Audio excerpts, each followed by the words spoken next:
Welcome back to GrowUp Business. In the last video, we added team members through the Launchpad. Now let me show you how to manage them. You find all your staff under the My Staff tab right here, where you can see everyone on your team. Let us say you want to edit one.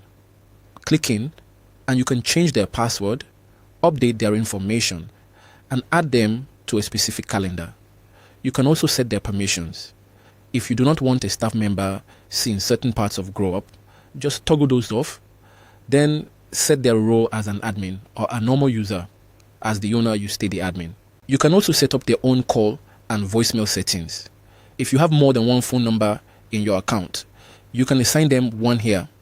You can set their availability for bookings, and if they are connected to Google or Outlook, you manage their calendar down here.